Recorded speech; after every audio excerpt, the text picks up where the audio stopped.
하나님으로부터 나신 예수 그리스도, 하나님으로부터 나신 예수 그리스도라는 제목으로 하나님 말씀 증거합니다. 우리 옆 사람과 한번 인사하겠습니다. 참 잘 오셨습니다. 참 잘하셨습니다. 당신이 함께교회의 주인이십니다. 당신이 함께교회의 주인이십니다. 아멘. 우리가 하나님의 영광을 구하는 자가 되길 바랍니다. 하나님께 영광을 돌리는 방법은 하나님으로 행복한 것입니다. 행복해야 돼서 행복한 것이 아니라 알아지니까, 하나님을 만나니까 행복해지는 거죠. 하나님을 아니까, 나를 사랑하셔서 나와 지금 함께 하시기 위해서 행하신 일을 내가 아니까 그분으로 즐거워지는 것이죠. 나의 근원, 나의 근본, 나의 시작이 어디인지 알게 되니까 이 세상에 줄 수 없는 참된 평화와 기쁨과 감사가 넘쳐나는 것이죠. 그 하나님을 자랑하는 것, 그것이 그분께 영광을 돌리는 것입니다. 저와 여러분들은 24시 이 하나님으로 인한 기쁨과 감사가 회복되어지는 은혜가 있기를 예수님 이름으로 축원드립니다. 그래서 전도는 어렵고 힘든 것이 아니라 하나님을 자랑하는 것입니다. 복음을 자랑하는 것입니다. 그것이 하나님께 영광 돌리는 행위 자체인 것입니다. 우리가 전도를 할 때 잘 되거나 안 되거나 우리는 자꾸 육신의 기준, 나의 기준, 성공의 기준이 우리의 각인뿌리 체질이라서 전도하러 나가서 뭔가 안 되면은 말 못하는 나 자신을 보면은, 말해도 잘 못하는 나를 보면은 자꾸 낙심하는데, 하나님이 우리를 볼 때는 가장 기쁜 시간이거든요. 하나님을 자랑하고 하나님을 즐거워하는, 하나님을 즐거워해서 하나님을 행복해서 가서 전하고 있는 그 시간이니까 여러분 지치지 마시고 썩지 마시고 낙심하지 마시고 지속하시기 바랍니다. 오늘날 우리가 지속하는데 하나님께서 우리를 한 영을 바꿀 수 있는 사람으로 만드신다니까요. 근데 내가 한 번 나갔다가 좀 낙심해서 안 가고 있으면 그 자리에서 더 이상 잘하지 않아요. 그래서 전도는 쉽고 배워지는 것인데 이게 단계가 있다고 그랬었어요. 이 단계가 있는 것인데 중요한 것은 이 전도가 영적 전쟁이라는 사실입니다. 그래서 승리하게 되는 전쟁이기 때문에 즐겁고 되어지는 것인데, 그러나 이 영적 전쟁이기 때문에 준비가 돼야 된다는 말이죠. 그런 단계가 있다는 말이죠. 여러분, 전도는 영적 전쟁 중에 최후 전선입니다. 말씀을 듣는 게, 말씀이 우리에게 들어오는 것이 영적 전쟁의 시작이라면, 기도는 그 말씀을 붙잡고 기도하는 그 기도의 시간은 영적 전쟁을 준비하는 시간이겠죠. 그것도 영적 싸움이긴 한데 준비의 단계를 갈 수 있겠죠. 전도는 무엇이냐? 영적 전쟁의 최후예요. 그래서 말씀, 기도, 전도가 다 영적 전쟁의 하나인데, 하나지만은 굳이 이렇게 좀 나눠보자면 말씀이 시작이고 기도가 준비고 전도가 최후예요. 그래서 정말 여러분들이 말씀을 들을 때 말씀으로 가슴에 감동이 오시길 바랍니다. 오늘 너무나 중요한 말씀들이 계속 선포될 텐데요. 이 말씀들이 저와 여러분에게 정말 감동으로, 감격으로, 정말 눈이 번쩍 뜨이는 그런 말씀으로 들려주시기를 예수님 이름으로 축원드립니다. 이 복음의 말씀이 우리에게 새로운 것처럼, 날마다 뜨는 새로운, 사랑하는 사람을 날마다 봐도 날마다 좋잖아요. 그런 말씀으로 이 복음의 말씀을 들어도 더 듣고 싶고, 이 복음이 나를 살리신 이 복음이구나.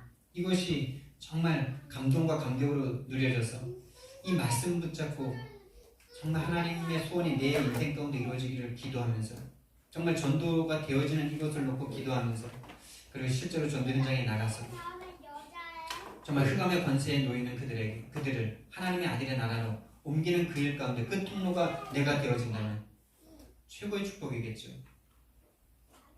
그런데 오늘날 성도들이 여기에는 관심이 없고, 복음의 말씀을 들으면 바로 어떻게 동기로 잡혀지느냐? 이 말씀 받았으니까 이제 내가 하나님의 자녀니까 이제 하나님께서 내 모든 것 다 축복해 주시겠구나. 내 경제 문제, 내 성공, 하나님께서 하나님의 자녀였으니까 이제 다 되겠구나. 여기로 딱 빠져버리죠. 바로 복음을 나 중심, 물질 중심, 성공 중심으로 딱 바꿔버립니다. 제가 딱 그랬어요. 제가 늘 그랬어요. 늘 은혜 받을 때 그 순간 한 0.1초는 하나님에 대한 순수한 사랑이 있다가 딱 그거 지나면은 이제 내가 하나님의 자녀 됐으니까 이제 뭐 받을 수 있나 막 이렇게 딱 돌아가고, 제가 이 다락방 복음을 받았을 때도 얼마나 막 좋은지, 정말 27년 동안 방황하던 내가 정말 이 예수가 그리스도라는 이 복음을 들은 내가 얼마나 고맙고 감사한지. 근데 제가 진짜 1차 합숙 받고 너무나 이 가슴이 뛰는 마음으로 막 하나님께 막 찬양하고 그랬는데, 그러면서도 제 마음속에, 제 마음속만이 아니라 내 입으로 뭐라고 말했냐면, 하나님께서 이 그리스도 몰라서 지금까지 내 인생의 문을 이렇게 닫으셨구나, 이렇게 안 되게 하셨구나. 이제 이 그리스도가 알아졌으니까 이제 내 경제 문도 여시고 내 인생의 문도 지금부터 여시겠구나, 이런 동기로 내가 꽉 잡혀지는 거였지. 그 동기로 내가 무슨 생각을 했었냐면, 다락방에 훈련 내가 2년 안에 다 받는다 이러면서. 그런데 하나님께서 은혜로 이렇게 신학교까지 가게 하셨고, 신학교 가는 건 그 동기는 아니었던 것 같아요. 제가 군대에서 기도했던 그 기도의 응답이 확인되어지고 거기서 이렇게 하나님께로 가는데, 그때만큼은 참 순수했던 것 같아요. 그러나 그 순수한 그 하나님께로 가면서 거기에서의 동기는 또 뭐냐? 내가 이제 주의 종이 됐으니까 이 복음이니까 다 되겠구나, 전도 선교 다 되겠구나, 이런 동기로 딱 잡혀지는 거죠. 그게 무너진 게 7년 후죠. 예전 교회로 갔을 때 거기서 하나님께서 정말 나의 모습을 보게 하셔서 오직 복음이 되게 하셨죠. 오직 복음이 아닐 수밖에 없는 우리의 모습을, 나의 모습을 보게 하셨습니다.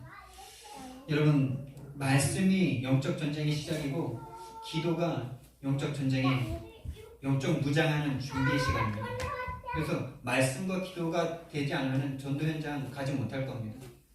물론 갈 수는 있는데, 가는 그 시간이 전도할 수 있는 시간표가 아니라 가서 말씀이 생각나는 시간, 가면서 기도하는 시간이지 한 영혼을 붙일 수 있는 시간표는 아니라는 거예요. 전도 현장은 가는데 말씀과 기도가 안 되는 상태로 현장을 가면은 거기서 말씀을 깨닫게 하시든지 기도가 되게 하시든지 이 두 가지의 상황이 되는 시간이지 한 영혼을 붙이는 시간표는 아니라는 것입니다. 그래서 저와 여러분이 전도 현장은 그래서 계속 지속하셔야 돼요. 전도 현장에 가서 한 영혼이 붙여지지 않는 그 상태가 나의 상태임을 보고 그 상태를 발견해야 나에게 복음이 더 필요하구나, 말씀이 더 필요하구나, 이걸 깨달을 거 아닙니까? 내가 기도가 더 해야 되는구나. 그걸 깨닫는 그 시간 자체가 기도의 시간이고 가장 하나님의 응답을 받는 시간이죠. 그래서 전도 현장은 되든 안 되든 반드시 30분만이라도 현장을 걸으세요. 걸으면서 기도하세요. 이번 한 주간은 제가 정말 개척 후에 가장 많은 응답을 받은 한 주간이었던 것 같습니다. 가장 많은 응답을 받은 주간이고 정말 하나님의 응답이 시작되는 주간인 것 같습니다. 왜냐? 우리 함께교회에 대한 정체성을 찾게 됐으니까. 그리고 하나님께서 이 3분 땅에서 처음으로 다락방의 문을 여셨고 다락방이 되어졌어요. 이런 응답들이 이 정체성이 깨달아지는 것과 이 다락방이 열려지는 시간표, 이게 다르지 않구나, 이게 한 군데 물려서 가고 있구나 라는 것이 이번 주에 정말 깨달아지는 응답이었어요. 물론 응답을 지금 받은 게 아니라 이미 받았는데 그 응답을 보는 게 응답이잖아요. 여러분에게 하나님이 벌써 응답을 다 주셨단 말이에요. 우리는 이미 응답을 받고 사는 사람들 아닙니까?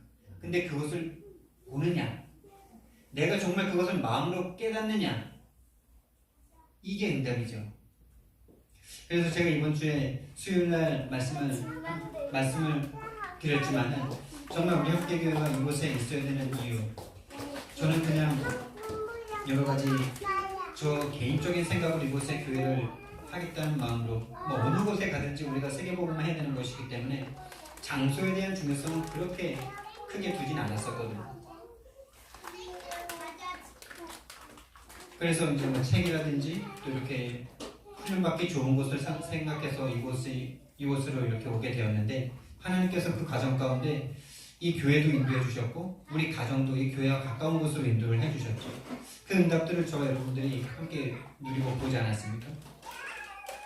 근데 이번 주에 정말 우리 함께교회가 이곳에 있어야 되는 이유, 정말 다락방이 사라지고 성경적인 전도운동을 외치고 있지만 성경적인 전도운동이 무엇인지도 상실해가고 있는 이 시대에 정말 그 응답을 받고 있는 한 전도자를 만나게 하기 위해서 저와 여러분을 이곳에 있게 하셨구나. 이것이 이번 주에, 지난주에 저에게 확 깨달아졌어요. 아, 이 만남 때문에 여기로 오게 하셨구나. 여러분, 그게 저와 여러분에게 같이 보여질 수 있기를 바랍니다. 그리고 또 한 가지는 하나님께서 정말 27년 만에 회복할 한 영혼이 있는데 그 영혼이 돌아와야 되는데 이 교회가 여기에 있어야 되는 거죠. 그냥 단순한 만남의 축복이 아니라 그 만남이 하나님의 모든 소원이 담긴 것이기 때문에 그 만남 때문에 여기다 교회를 세우셨다는 이 정체성이 그 만남에 있는 것입니다. 전도자와의 만남, 성도와의 만남.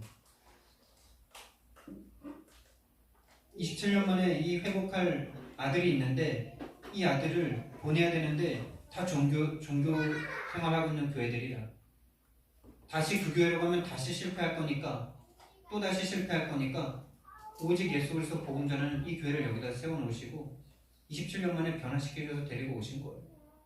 그게 보이지 않습니까?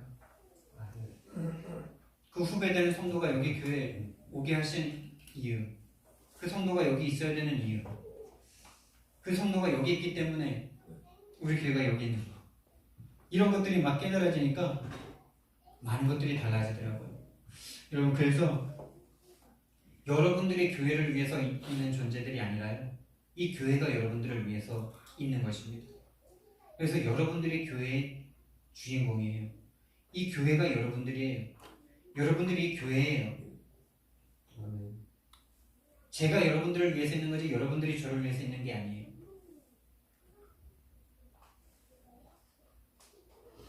이런 것들을 깨달은다면 여러분들에게 정말 새로운 응답들이, 정말 사실적인 응답들이 시작될 것입니다.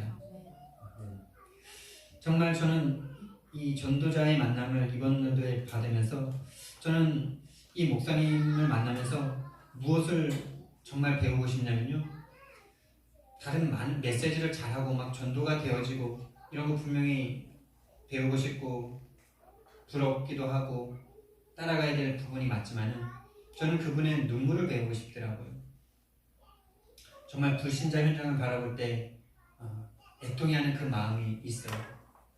전도가 되지 않아서 흘리는 그 눈물이 이분에게 있어요. 전도를 했는데 이 사람이 영적으로 고통당하는 것을 보면서 흘리는 눈물이 있어요.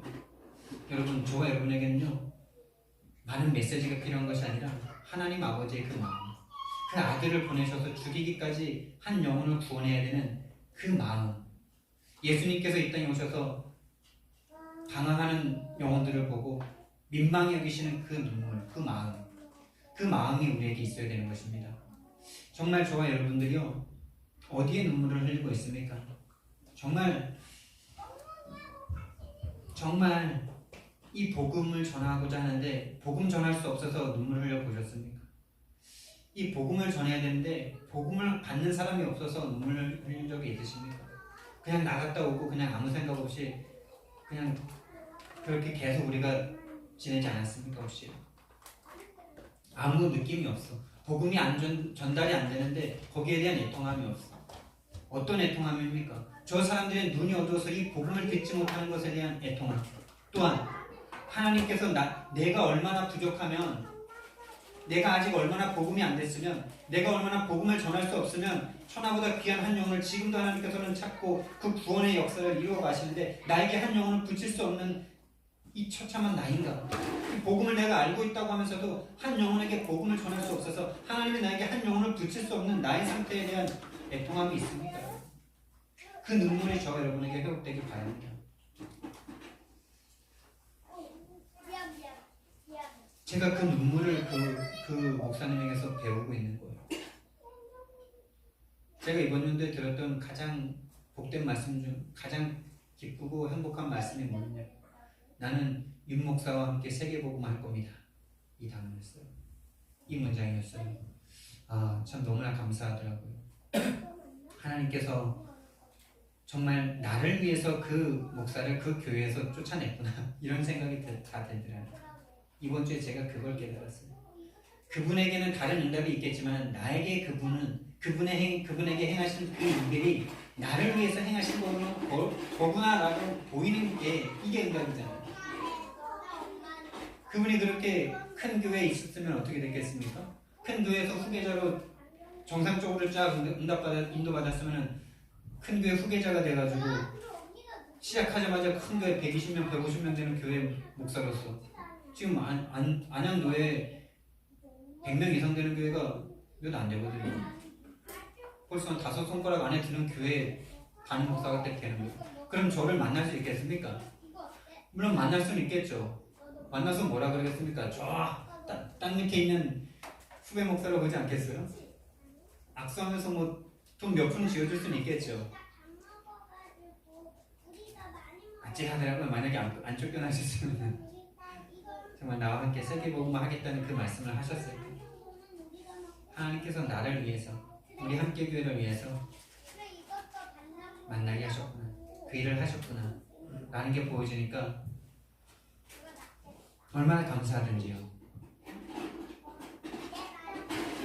저와 여러분이 정말 성경적인 전도운동을 하고 정말 다락방이 사라지고 있고 성경적인 전도운동을 부르짖고 있는 이 단체에서 성경적인 전도운동이 사라지고 있는 이 시대에 성경적인 전도운동을 하고 저와 여러분을 이 교회로 인도하셨고 이 교회가 그 응답받는 분들과 만남이 연결되고 있는 거죠. 이번 연도에 우리는 가장 큰 응답을 받은 것입니다. 그리고 이 교회의 정체성은 한 성도에 대한 정체성뿐만이 아니라 앞으로 만나게 될 수많은 성도들이 이 교회의 정체성인 것입니다. 수많은 교회들이 있지만 큰 교회들이 많이 있지만 정말 함께한다는 이 복음을 몰라서 임마누엘 이것 하기 위해서 예수님께서 오셨는데 이 정말 근본적인 이 복음을 알지 못해서 유리하고 방황하고 있는 자들이 세상 저 현장에 꽉 차 있습니다. 그들에게 정말 함께하신 이 복음의 증인, 함께하는 이 예수 그리스도에 대한 증인으로 서시기를 예수님 이름으로 축원드립니다.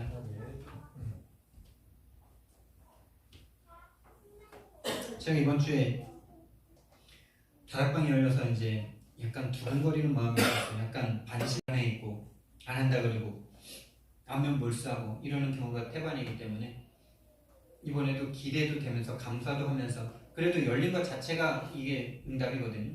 다친다 하더라도 하겠다 하는 그 말을 하는 것 자체가 응답이거든요. 근데 이제 저는 약간 이제 걱정도 되는 거죠. 그런 마음으로 이제 현장을 가는데 영적 싸움이 심해요, 진짜. 영적 싸움이 사탄이 내 마음을 얼마나 참 무겁게 만들고 걱정이 되게 만들고 안 될 것 같이 만들고 그래서 이번 주 월요일에 그렇게 현장에서 욕 먹으면서도 전도하고자 하는 그 마음이 막 불일 듯이 일어났는데 그 다음날부터 이상하게 또 이게 현장에 대한 부담감과 막연함이 막 나를 막 원습하는 거 있죠. 여러분 날마다 새롭습니다. 날마다 새로운 싸움이 어제 막 성경 어제 막 어떤 태산 같은 응답과 전도의 응답을 받았다 하더라도 오늘 새로운 싸움이 오늘 세연해 받아야지 오늘 이길 수 있습니다. 월요일에 그렇게 전도를 하고 다락방에 문이 열리고 이렇게 화, 수, 목, 금을 이렇게 전도 현장을 가는데 갈 때마다 이게 마음이 더 어려운 거였죠. 정말 이제 응답이 시작되려고 그러니까 이 지역을 잡고 있는 사탄 마귀가 나를 지금 가만 안 두는구나. 이것이 제가 느껴지더라니까. 진짜 전도운동 하려니까 진짜 복음 전하려고 하니까 한 영혼을 만나서 지금 다락방이 열려서 말씀운동 하려고 하니까 내 마음과 생각이 내 감정이 그냥 꽉 눌리는 거예요. 자꾸. 그래도 갔죠. 가니까 하나님께서 또 응답을 주세요. 이번 주에는 많은 랩런트들을 만나게 하셨는데 아이들 중에서도 참 당돌한 아이가 있어요. 거짓말이다 그러고 원숭이에서부터 변화됐다고 믿는다 그러니까 원래 그렇잖아요. 이러고. 근데 또 한 아이를 만났는데 이 아이는 얼마나 예수님을 참 이쁘게 영접을 하는지. 아이들이라고 다 영접하는 게 아니고 정말 하나님께서 영접하게 할 자만 영접하는 것입니다. 그래서 영접하고 다락방 열린 그 영혼에게 찾아갔는데 다행히 이 사람이 안면몰수 안 하더라고. 말씀 들으려고 하더라고. 근데 이 사람에게 제가 복음을 전하면서 예수님이 지금 어디에 계십니까? 이렇게 또 물었어요. 근데 이 사람이 또 똑같은 대답을 하는 거 있죠. 예수님 죽었잖아. 또 이래. 이상하다 이런 생각이 들기 시작했는데 이분이 자꾸 이상한 말을 하시더라고요. 자기가 모세의 지팡이가 있으면은 이 세상에 죽일 사람이 딱 2명 있대. 문재인 씨와 이해창 씨를 죽여야 된대. 경제를 망쳤고 친중을 하기 때문에 자기가 그렇게 해야 된대. 이 사람 지금 잡혀있구나, 이게 딱 보여요. 잡혀있구나. 정신이 약간 그렇구나. 이게 딱 보였는데 그 사람을 딱 보면서 치유전도 해야 된다라는 말씀이 딱 생각이 나더라고요. 아, 이 사람 하나님께서 왜 만나게 하셨을까?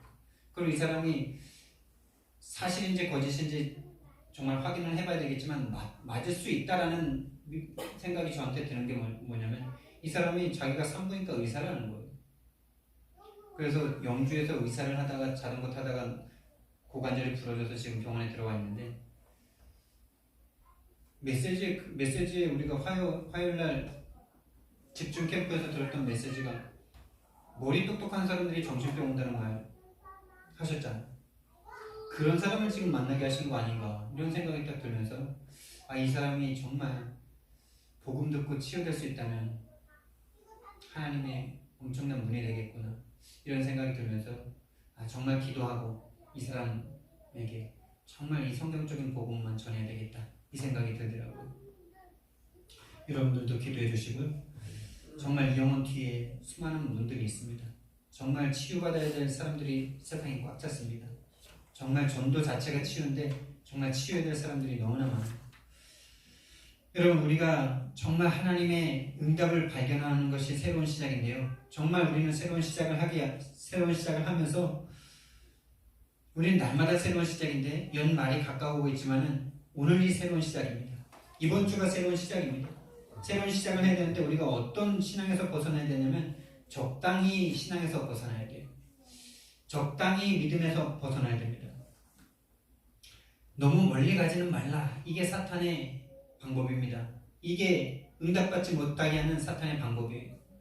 아주 못하게 하는 것이 아니라 그냥 적당하게 만들어요. 적당하게. 그 정도면 됐어. 요 정도만 해. 내일 해. 이렇게 속입니다. 참 씁쓸한 말이지만은 그런 적당한 신앙을 제가 우리 어머님 장로님에게서 보거든요. 우리 어머님이 우리 집안의 우리 가문에 아브라함 같은 역할을 하시면서 큰 업적을 이루셨죠. 그 정말 귀신과 정말 살벌한 그 실제적인 눈으로 보이는 그 싸움을 싸워내시느라고 죽을 고비도 많이 넘기시고요. 맞기도 하시고요. 여러 가지 위기를 넘기시면서 이 믿음의 반석, 믿음의 시작, 믿음의 시초가 되셨어요. 저는 그런 부분들은 정말 감사하고 존경합니다. 그러나 우리 어머님이 지금 이렇게 육신이 병들어서 괴로워하고 계시고 지금도 이 돈의 마귀에 잡혀 계신 이 남편 한 분을 꺾지를 못하셨어요. 승리하지 못하셨어요. 왜 그러느냐? 지금도 자기가 분명히 아버지와 지금까지 이 가정을 일으키면서 반반의 수고를 했을 건 아닙니까? 물론 뭐 남자가 더 많은 일을 하긴 했겠죠. 그래도 6대4는 했을 것 아닙니까? 7대3은 했을 것 아니에요. 근데 3에 대한 어떤 보상도 받지 못하고 지금 그렇게 살고 있고 지금도 그렇게 육신이 병들었는데도 일을 할 수밖에 없는 그런 상황 가운데 있어요. 근데 제가 우리 어머님 장로님을 너무나 존경하고 사랑하지만 우리 어머님이 이 경제에 대해서 늘 적당히가 있었어요. 하나님께서 이렇게 어머님이 이제 어떤 응답을 주시고자 하실 때 꿈을 통해서 많이 이렇게 꿈과 어떤 계시, 환상이라고 할까요? 그런 걸 통해서 많이 부담감을 주셨는데 뭐 이렇게 초창기에 우리가 예수님 믿고 그럴 때 교회가 조금 어려워서 돈이 필요한데 어머님에게 그 숫자를 자꾸 보여주셔야 돼요. 그 숫자를. 그게 하나님이 나에게 헌금을 하라는 것이구나라는 것을 거부할 수 없을 만큼 확실하게 사인을 주셨는데 이 돈이 신이 되어 있는 아버지에게서 돈을 얻어내야 되니까 거기에 반을 딱 자르는 거죠. 저는 요거밖에 못합니다. 그 반을 내면서도 아버지와 전쟁을 치르죠. 죽이네 살리네 하면서. 그래요. 그 믿음이라도 감사해요. 그 믿음을 제가 비판하는 건 아닙니다.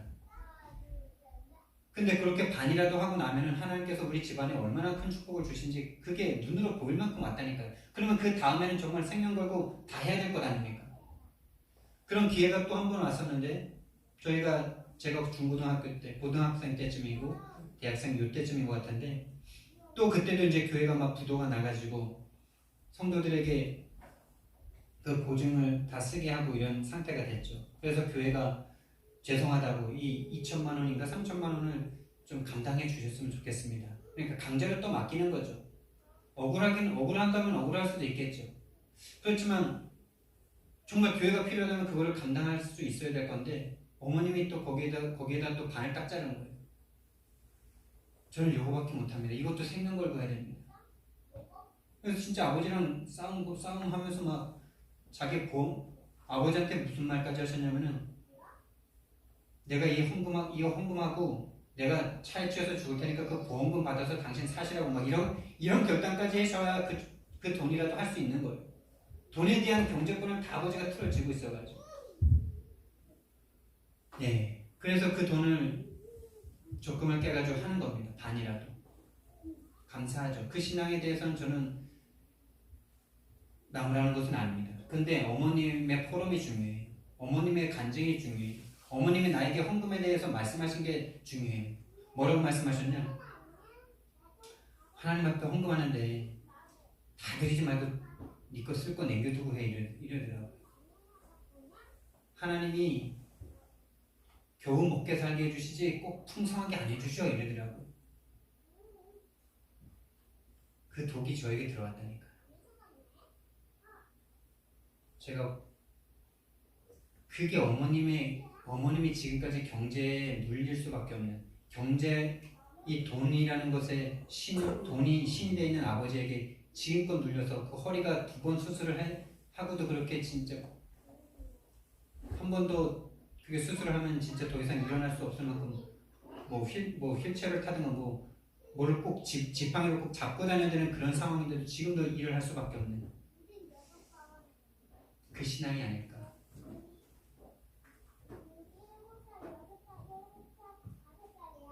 정말 죄송한 말이지만은 그래서 그 영향력이 지금 우리 형님이 교회를 하고 계신데 5년, 6년, 7년째 하고 계시는데 여전히 미자립 상태를 벗어나고 있지 못한 것 아닌가. 제가 그게 딱 보여지더라고요. 이 강한 저주를 한번 끊어야 된대요. 돈에 대해서 하나님께 100% 믿지 못하는 이 마음.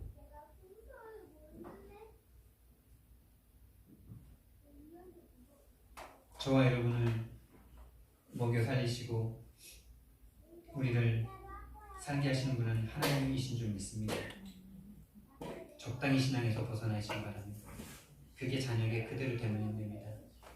반대로 자식이 먹을 것 없어도 돈을 모아서 하나님이 교회가 필요하다고 할 때 그 힘든 집안에서 가장 건축 헌금을 많이 했던 그 전도자 목사님은 지금 어떻게 되고 있습니까? 그런 믿음이 그 작은 이 적당히 믿음이 독이라니까요. 암이라니까. 적당히 하지 마시고 확실히 하시기 바랍니다. 생명을 다 드리시기 바랍니다. 생명이 생명을 낳습니다. 생명이 생명을 낳는데 이 생명이 죽어야 생명을 낳죠. 생명이 씨앗에 있지 않습니까? 근데 이 씨앗이 생명이 분명히 있어요. 근데 죽지 않으면 절대 이 씨앗이 자라지 않죠. 싹이 나지 않죠. 썩어서 그 몸을 뚫고 나와야 이것이 씨앗이 생명으로 발현이 되죠. 우리가 엄마가 죽음을 각오하지 않으면 아기를 낳을 수 없는 것처럼 전도가 딱 그렇습니다. 전도 현장 나가서요. 전도할 때 진짜 딱 그 마음으로 나가시지 않으면요. 전쟁에 승리할 수 없을 거예요. 죽고자 하는 마음. 내가 죽고 저 사람이 살 수 있다면 내가 죽겠다는 그 마음. 예수님이 우리에게 그것을 행하신 것 아닙니까? 그 마음 달라고 기도하셔야 돼요. 전도 현장 나가서 정말 전도할 때 이 사람이 나보다 뭐라 그럴까 사회적 지위나 배움이나 가진 거나 아무리 봐도 이 사람이 나보다 한참 아래인데 나를 그렇게 무시합니까? 우리는 무시당해야 됩니까? 그 무시당하는 게 우리가 죽는 시간. 우리가 죽고 그 사람을 살리는 것입니다. 우리는 죽고 그럼 끝납니까? 부활의 생명이 우리에게 있잖아요. 여러분 생명으로 생명 살리시기 바랍니다. 생명 걸어야 생명이 살아납니다. 적당히 믿음, 적당히 이 정도 하면 생명 살아나겠지 하는 이 정도 했는데 왜 하나님 안 붙여주셔? 이 마음은 이미 사탄이 잡은 거예요. 내 생명 바치지 않았는데 다 우리는 전도 좀 했다고 안 살아나면 하나님 앞에 원망하는 그 마음. 우상 숭배하는 전도하고 있었던 겁니다. 다른 목적을 두고 전도하고 있었던 거예요. 하나님의 이 생명과 복음을 전하는 게 아니라. 오늘 성경 말씀에 보니까요. 성경 말씀이 쭉 나열되어 있는데 오늘은 이 한 구절에 우리가 집중하면 됩니다. 두 구절일 수도 있죠. 복음을 외치시는 예수 그리스도이십니다. 28절 말씀에 보니까 예수님께서 많은 사람들을 가르치는데 그냥 가르치는 게 아니라 28절 말씀 보니까 예수께서 성전에서 가르치시며 외쳐 이르시되 복음을 외치시는 예수 그리스도이십니다. 뭐라고 외치시냐? 나를 보내신 이는 참되시니라고 말씀하십니다. 참되신 분은 하나님 한 분밖에 없다는 것을 이 이스라엘 사람들은 알고 있거든요. 근데 바로 여기서 뭐라고 말씀하시냐? 너희는 그를 알지 못한다라고 말씀하세요. 이 유대인들이 하나님 알고자 하나님께 인정받고자 얼마나 생명까지도 바치는 자들이었습니까? 하나님께 인정 한번 받아보려고, 구원 한번 받아보려고, 하나님의 선민으로서 응답 한번 받아보려고 칼로 찔러도 뛰어서 도망가지 않는 바리새인들이었는데 이 사람들에게 너희는 하나님을 알지 못한다 이렇게 말씀을 하십니다. 그러면서 나는 안다 이렇게 말씀하세요. 나는 안다. 이런 것 때문에 예수님이 이 사람들한테 죽임을 당하시는 거예요. 나는 아는데 왜 아냐? 지식으로 아는 게 아니라 하나님께로부터 내가 낳기 때문이다. 하나님께로부터 낳았다 이렇게 말씀하세요. 낳았다. 엄마가 자녀를 낳듯이 그렇게 낳았다라고 말을 하십니다. 여러분 하나님을 아는 분은 오직 예수 그리스도밖에 없어요. 그래서 나는 하나님 만났다라고 하는 사람들 중에 예수 그리스도 없이 하나님 만났다라고 생각하는 사람 많습니다. 예수 그리스도를 알긴 알아도 그 예수 그리스도가 어떤 의미인지 이거 정확하게 모르고 있으면서 나 하나님 만났다라고 말하는 사람들 많아요. 그런 사람들에게 그리스도를 정확하게 선포하면은 이 사람들 다시 영접합니다. 그게 최 목사님이 하는 응답들 아닙니까? 하나님 만났다고 하는 성도 어떻게 하나님 만났냐고. 그리스도 알지 못하면 하나님 만날 수 없다. 하나님 만났다고 생각하는데 그 하나님 아니다. 여러분 하나님 만나는 길은 오직 한 길 예수 그리스도이십니다. 이 예수 그리스도는 하나님으로부터 나셨는데 하나님으로부터 낫다라는 이 개념은 어떤 개념입니까? 사람이 자식을 낳으면 그대로 사람이죠. 내가 낳기 때문에 나보다 좀 하등한 존재나 밑에 존재가 아니죠. 이 하나님이 예수님을 낳다라는 이 말은 하나님과 예수님이 똑같다라는 말이에요. 하나님의 아들이십니다라고 고백했을 때 그 말이 하나님의 아들이라는 말은 우리 유교적인 개념에서는 아들이면 좀 밑에 개념으로 자꾸 생각해서 이 이단들이 자꾸 요거 갖고 넘어지는데 이 사람들은 아들과 아버지가 하나예요. 그냥 우리 유교처럼 이렇게 수직관계가 아니에요. 걔네는 수평관계입니다. 하나님과 아버지와 아들은 하나라는 게 개념이 이들에겐 더 있어요. 우리보다는. 우리는 아버지는 높은 분, 아들은 좀 아래 이렇게 생각하는 이 세계관 때문에 이 유교관 때문에 자꾸 이 말씀들을 오해하는데 아들과 아버지는 같은 존재입니다. 동등한 존재잖아요. 그러니까 하나님과 예수님은 하나님이세요. 성부와 성자는 동일한 하나님이세요. 요즘에 이 신천지를 만나고 있다 보니까 자꾸 이런 말씀들을 자꾸 강조하게 되더라고요. 오늘 말씀에 이 부분을 자꾸 저도 더 찾게 되더라고요. 삼위를 인정하는데 일체를 인정 못하더라고요. 예수님은 예수님이고 하나님은 하나님이지 왜 그 두 분이 같냐 이런 말을 하더라고요. 사당동 총신을 나온 인간이에요.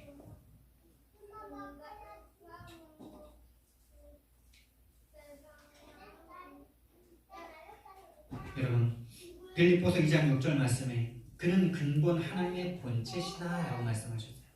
그는 근본 하나님의 본체다. 본체라는 건 뭡니까? 본체. 그 자체라는 거 아닙니까? 그 어떤 다른 게 아니라 그 어떤 하등한 어떤 다른 게 아니라 그 본체.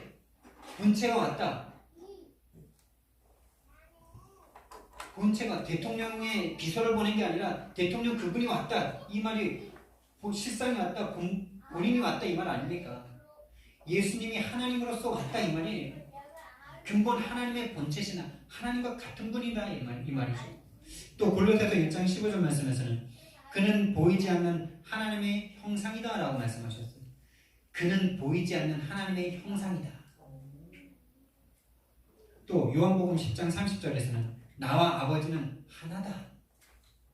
그들은 계시록 말씀을 그렇게 중요하게 여기면서 이런 어떤 이렇게 중요한 말씀들은 다 놓고 1.1핵이라도 빼면 저주를 받는다 그래놓고 지네가 더하고 빼고 있지 않습니까? 더하는 건 뭘 더합니까? 이만희가 마지막 선지자다 이거 더하고 있죠. 이만희가 가르쳐주는 계시록 알아야 구원받는다 이거 더하고 있죠. 이미 저주를 받은 상태예요. 나를 본 자는 아버지를 본 것이다. 요한복음 12장 45절 14장 9절. 예수님은 하나님이십니다. 하나님이신 예수님께서 저와 여러분을 구원하시기 위해서 인간의 몸을 입고 이 땅에 오셔서 십자가에 못 박혀 죽으심으로 저와 여러분의 모든 죄를 사하시고 우리를 하나님 자녀가 되게 하는 이 놀라운 복음인 것입니다. 삼위일체이신 하나님이십니다. 요한복음 우리가 쭉 나가면서 이 부분을 보게 되겠지만 조금 미리 한번 본다면 요한복음 14장 말씀만 그들이 읽어도 이 삼위일체를 눈치챌 수 있을 것입니다. 요한복음 14장 10절 11절 말씀이 내가 아버지 안에 거하고 아버지는 내 안에 계신 것을 내가 믿지 아니하느냐. 내가 너희에게 이르는 말은 스스로 하는 것이 아니라 아버지께서 내 안에 계셔서 그의 일을 하시는 것이다. 내가 아버지 안에 거하고 아버지께서 내 안에 계심을 믿으라. 그렇지 못하겠거든 행하는 그 일로 말미암아 나를 믿으라. 하나님 안에 예수님이 있고 예수님 안에 하나님이 있다. 지금 예수님이 말씀하고 계시지 않습니까? 16절부터 20절 말씀에서는 내가 아버지께 구하겠으니 그가 또 다른 보혜사를 너희에게 주사 영원토록 너희와 함께 있게 하리니 그는 진리의 영이라. 세상은 너희 그를 받지 못하나니 이는 그를 보지도 못하고 알지도 못함이라. 그러나 너희는 그를 아나니 그는 너희와 함께 거하시며 또 너희 속에 계시겠습니다. 내가 너희를 보아와 같이 버려두지 아니하고 너희에게 오리라. 보혜사 성령님을 보내달라고 하나님께 부탁을 하신다 그랬는데 18절 말씀에서는 뭐라 그래요? 내가 너희를 보아와 같이 버려두지 아니하고 너희에게로 오리라. 성령이고 누구라는 말입니까? 예수님이라는 말이죠. 예수님의 영, 하나님의 영이 바로 성령이에요. 조금 있으면 세상은 다시 나를 보지 못할 것이로되 너희는 나를 보리니 이는 내가 살아있고 너희도 살아있겠습니다. 예. 올라가시는데 다시 볼 것이다 라고 말씀하는 거죠. 인간의 이성으로는 절대 이해할 수가 없죠. 승천하셔서 하늘 보좌 우편에 계시는데 성령으로 지금 우리가 함께 하시는 거예요. 이게 삼위일체 하면 이게 이해될 수 있습니까? 고린도전서 2장 10절 11절 말씀에서는 성령은 하나님의 영이다 이렇게 말씀하셨습니다. 그러니까 삼위 하나님이 성부, 성자, 성령님이 계신데 이분이 한 분이에요. 한 분이신데 세 분이에요. 이해 안 되죠? 믿으시기 바랍니다. 이해 안 되는데 믿어지죠? 안 믿어지신다면 구원을 의심해 보시기 바랍니다. 구원을 의심해 보셔야 돼요. 믿어져요 그냥요. 천지창조가 그냥 믿어지는 것처럼 삼위일체가 과학적으로 이 세상의 어떤 것으로도 하나님을 증명할 수 없습니다, 여러분. 삼위일체를 100% 설명할 수 있다는 그 사람은 아마 정신이 돌 것이다라고 말했어요. 신학자들이. 그리고 믿지 않으면 이단이 될 것이다 이렇게 말했습니다. 하나님을 우리가 인간의 말로 증명해낼 수 있다. 인간의 논리로 증명해낼 수 있다. 이미 하나님이 아니시겠죠. 하나님의 논리 안에 인간의 논리 안에 갇히는 그게 신이겠습니까? 인간이 만들어낸 피조물이지. 한 분인데 세 분이고 세 분인데 한 분이신 하나님, 영이시기 때문에 가능한 것이죠. 육신을 가진 어떤 것으로 다 가능하지 않은 것입니다. 그 하나님이신 예수님께서 우리에게 하신 일이 무엇인가? 우리가 다시 한번 이것은 설교가 필요 없고 말씀만 읽는데도 너무나 은혜가 되는 말씀들이라 하나님께서 우리에게 하신 일이 무엇이냐?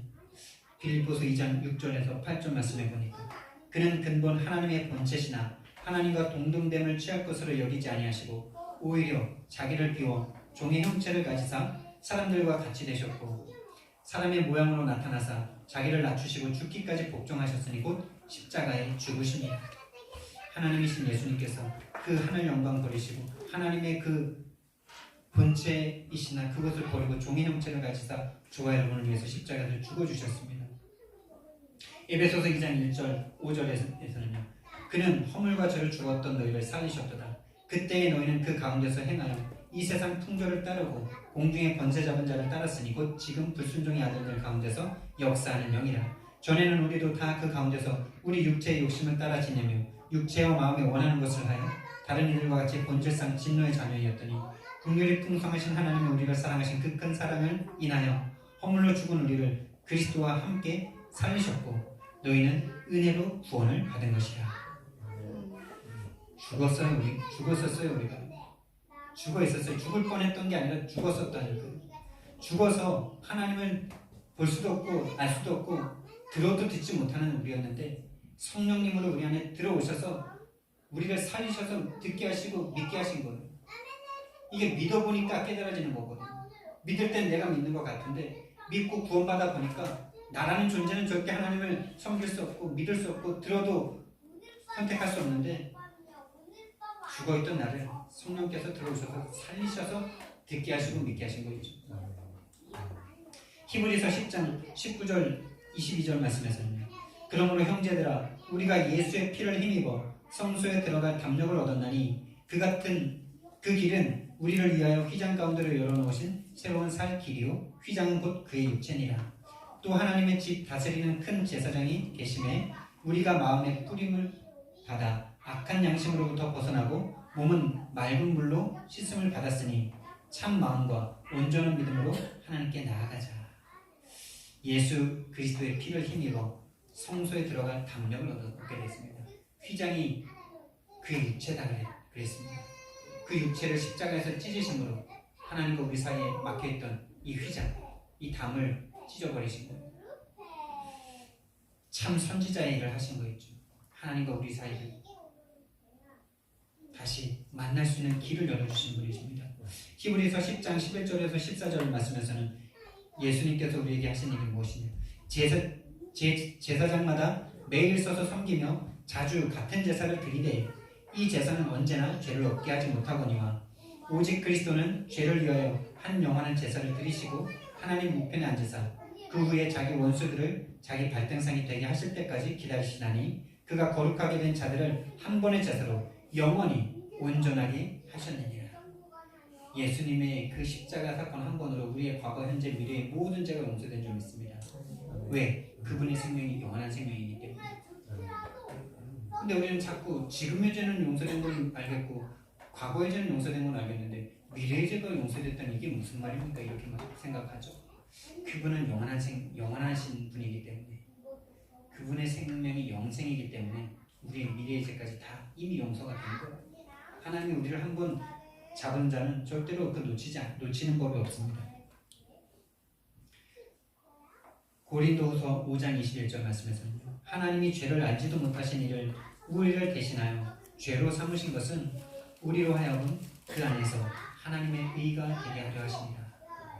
죄를 알지도 못하신 예수 그리스도를 우리를 대신해서 죄가 되게 만들고 십자가에다 저주받게 하신 거예요. 예수님 하나님이 자기 아들을 나를 살리시려고 죽여버린 거예요.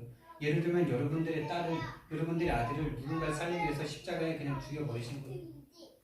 할 수 있겠습니까, 여러분? 할 수 있겠어요? 절대 못할 일이죠. 하늘이 들쭉나게 못하죠. 혹시 내가 죽을 수는 있어도 내 자녀를 죽이는 그 일은 못하잖아요. 하나님이 그 일을 하셨어요.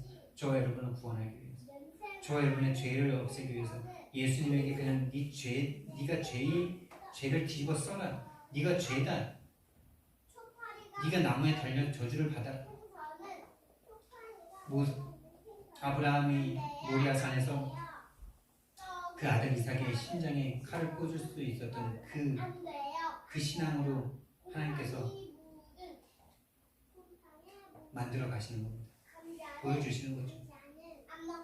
그리고 그 하나님과 예수님의 그 모습을 처음 부른 아브라함에게 이미 보여주신 거죠. 이게 복음이다. 이게 구원이다. 그 구원이 부족해서 다른 복음을 더 필요로 해야 됩니까? 요한계시록을 꼭 풀어야 됩니까? 다른 선지자가 더 필요합니까? 골로새서 1장 13절 14절에서는 그가 우리를 흑암의 권세에서 건져내사 그의 사랑의 아들의 나라로 옮기셨으니 그 아들 안에서 우리가 속량 곧 죄사함을 얻었도다. 20절 말씀에서는 그의 십자가의 피로 화평을 이루사 만물 곧 땅에 있는 것들이나 하늘에 있는 것들이 그로 말미암아 자기와 화목되게 되기를 기뻐하심이니라.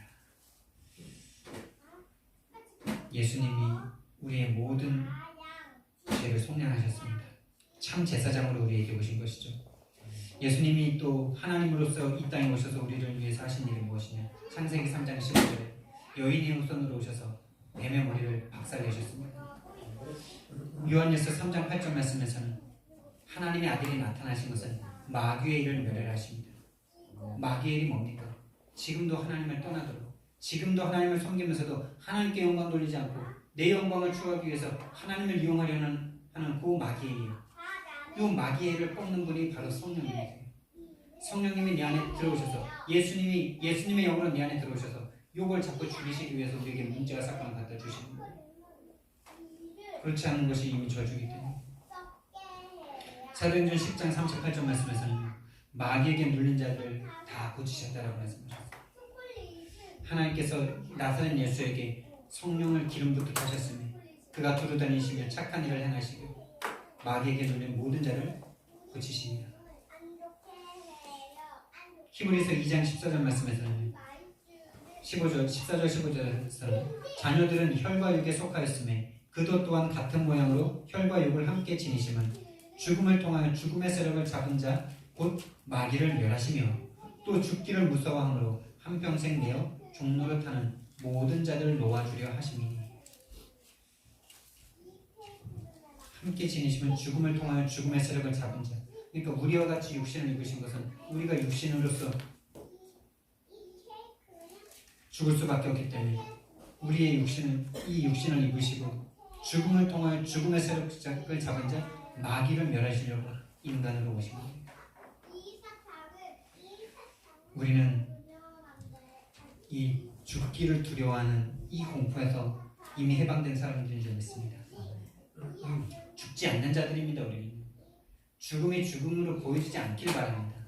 하나님 만나는 최고의 축복의 문으로 보여주시길 바랍니다. 결론적으로 그래서 오직 예수 그리스도로 다 결론 나시길 바랍니다. 오직 예수 그리스도가 모든 것이다. 예수 그리스도 한 분으로 완전하고 충분하다. 여기에 결론 나지 않는다면 우리는 다른 걸 해야 될 수밖에 없는 자들이겠죠. 그리고 나의 정체성을 새롭게 하시기 바랍니다. 하나님이신 예수님께서 나를 위해서 이 땅에 오셔서 어떤 일을 하셨는지 그 일을 해야 하셔서 저와 여러분들을 지금 이 자리에 있게 하신 것입니다. 여러분들의 가치는 예수 그리스도의 가치예요. 엄청나죠? 한평생 인생 이 인류 역사의 점도 아닌 먼지처럼 살다가 갈 수밖에 없는 인간 나를 위해서 하나님이신 예수님께서 죽어주셨어요. 그런 같이 정체성을 새롭게 하시기 바라고요. 이 은혜를 주신 하나님께 깊이 들어가는, 정말 이 하나님을 즐거이 행복하게 누리는 깊은 기도를 하시기 바랍니다. 깊은 기도 메시지가 계속 나오는데요. 깊은 기도가 뭐겠습니까, 여러분? 일단 우리는 너무나 깊은 기도를 경험해 본 적이 없기 때문에 시간도 되게 중요해요. 시간을 좀 오래 가지셔야지 깊이 들어갈 수 있어요. 그래서 시간을 정해놓고 이 시간만큼 내가 이 자리를 떠나지 않는다. 하나님만 내가 생각한다. 30분이면 30분, 1시간이면 1시간 딱 정해놓고 그 시간에 무릎을 꿇고 하든지 책상에 앉아서 하든지 하나님을 계속 생각하시면서 하나님이 뭔가 내 가슴에 그 응답을, 그 기쁨, 그 평강을 주실 때까지 계속 계속해요. 그게 기쁜 기도입니다. 내가 뭐 기도 제목을 적어놓고 다다다다다 하는데 기쁜 기도가 아니고 하나님이 주시는 이 평안함, 하나님이 나를 위해서 죽으셨기 때문에 너의 모든 건 내가 다 책임진다라는 이 믿음이 오는 그 기도가 기쁜 기도입니다. 저 여러분이 기쁜 기도 속에서 나를 위해서 죽으신 하나님이신 예수님을 만나는 놀라운 응답이 있는 이번 한 주간 되기를 예수님 이름으로 축원드립니다.